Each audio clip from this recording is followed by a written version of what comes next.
So we're going to talk about Flag today, obviously by John Agard.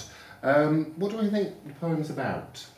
I think it's about the power a flag possesses, and the narrator seems to be questioning, should it have this power? Is it justified with what it makes people do? Mm-hmm. When you say power, what kind of things do you mean?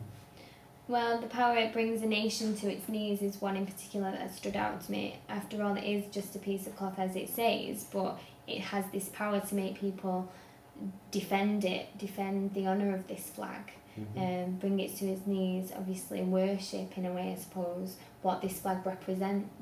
Then in that sense, I suppose the flag is considered as symbolic, where it can be considered as being patriotic towards for a country. It represents power.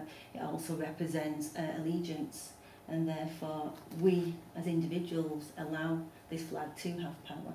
What do you think Agard thinks about these ideas of patriotism and allegiance? Well, he totally disagrees with it.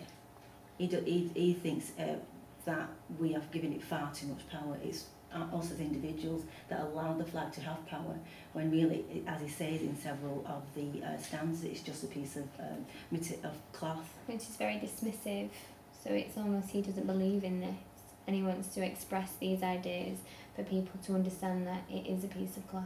And that so I suppose what we're saying is that the poem really challenges this sense of patriotism, or misplaced patriotism. I don't think he has a problem with being patriotic, but I think maybe it's where it becomes too extreme and people and it causes conflicts. So I suppose it's really interesting that it's the poem that's at the start of this particular cluster, because it introduces very simply some of the main reasons of conflict that we see in the world today, and that is the sense that I am different to you and therefore I am better than you, and that causes conflict. One of the things that I first noticed about this poem was that each stanza was split up into two voices. So you had the quite innocent asking of the question, what's that fluttering in the breeze? And then the more sceptical response of, it's just a piece of cloth that brings a nation to its knees, and that's throughout the poem. So that's really interesting, that it expresses these ideas with the two voices. What do you think about that second voice then, who that's supposed to be? I think, well, my opinion of it is that it's actually the writer of the poem, a more experienced, he's seen more of the world and he knows what this flag actually does. So you've got this voice of innocence, and then you've got the voice of kind of experience in the poem. To pick up on that idea of questions, I think it's really interesting the way the verbs change in those questions and how it seems to enhance the power, if you like, of the flag. So at first it's just fluttering in a breeze, so that would suggest it's something that isn't particularly powerful, it's kind of relaxed. But then it begins to unfurl, so it gradually begins to gain some power, and then it rises over a tent. And I think, the tent's possibly a military tent or something like that. And then it becomes a flag that's flying, so almost a triumphant sense of it is beaten somebody. So I think those verbs are very telling, the way it seems to get more power as it moves through the poem. Very correct there, Mr. Williams. Also, that could add to the point at the end where the poem ends quite ambiguously, then blind your conscience to the end. To me, it's suggesting that people will hide behind the flag and do particular acts, atrocities, and suggest that it's the flag, they've done it for the country, they're being patriotic, they've done something without thinking of the consequences. For example, using Hitler and the Nazis and what they did to the Jews. And basically, because they were doing it for the country, they didn't consider the inhumane acts that they did. Yeah, and used it to justify their actions.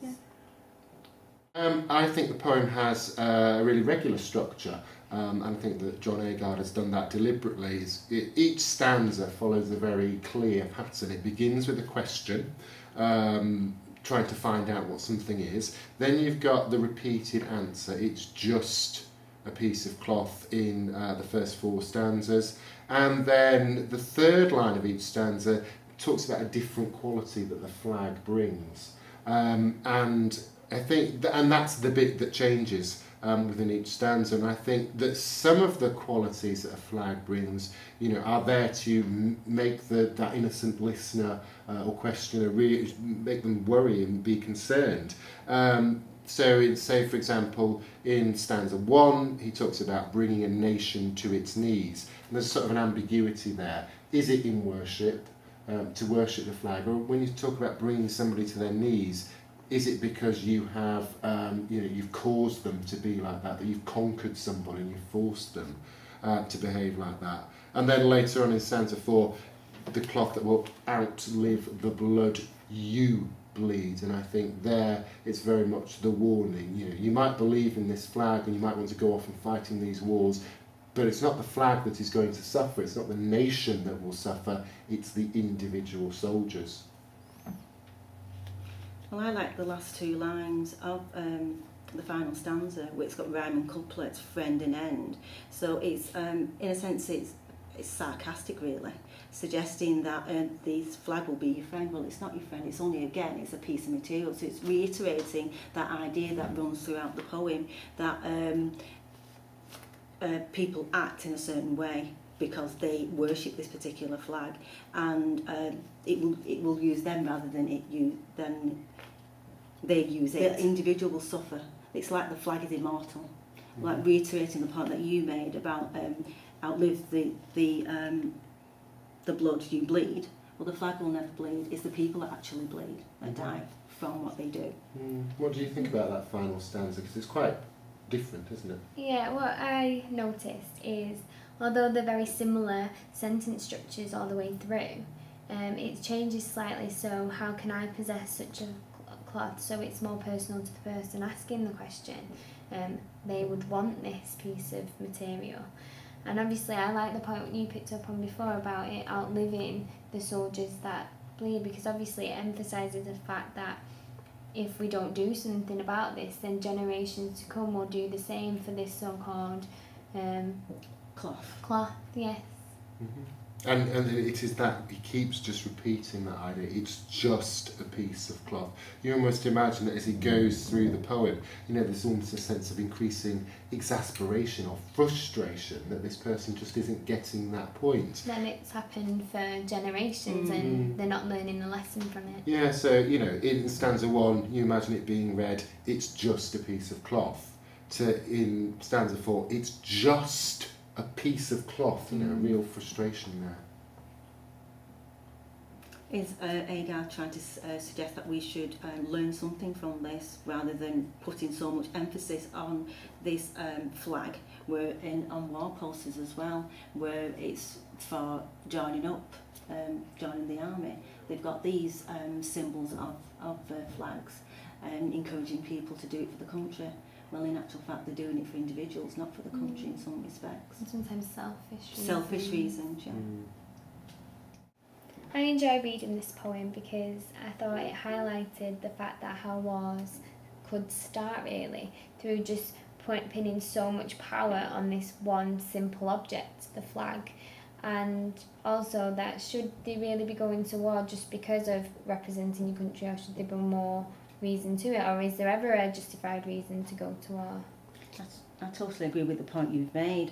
Also as well, I like the idea where it mentions that the flag has so much power that it dares the coward to relent. So it suggests, Agard is suggesting that maybe people act in a certain way where the coward becomes more powerful, or men who were not as powerful become more bold in a sense. So it changes the personality. So basically act in a particular way in order to justify what they're doing, because they are fighting for this symbolic piece of material.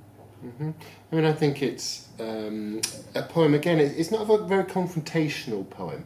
I don't feel ever that Agard is sort of haranguing or shouting or accusing us of anything. I think he's taken a very subtle approach to it, using what is a relatively simple structure. And so in that respect, it's quite similar to a lot of his other poetry. So, for example, Half Caste from the previous anthology. The way that he adopts a humorous approach, a very light touch to deal with some quite serious issues. So from my point of view, that's why I particularly enjoy the poem.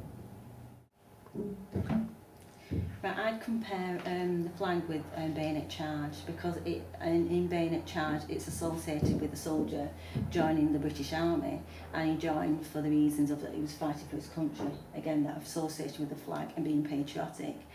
And in the final stanza it mentions this idea of fighting for king, honour, human dignity, etc. Where again, that idea, he doesn't believe in that idea anymore, and maybe he's doesn't believe in what the British flag represents, where he was fighting for his country. So that idea links quite well with the poem Flag. I like to compare it with At the Border 1979. I think both poems deal with this idea of false symbols and false beliefs. So, for instance, in At the Border 1979, or the adults in the poem seem to believe that there is this real difference between one side of an iron chain that forms a border and the other side. So they talk about how it is much more beautiful and people are much more kinder on the other side of the chain. And of course, you know, this isn't a real border. There's no actual division in the landscape. It's just simply what people think. I think I compare it to Next to, of course, God, America, I, just simply because it's questioning this idea of being patriotic for your country. And obviously in this poem, Next to, of course, God, America, I, it's a parody of a pro-war speech. So it's about, obviously, encouraging people to fight for your country, encouraging people to honour and respect the country, just like Flag is questioning how much power does a flag really have. Mm-hmm.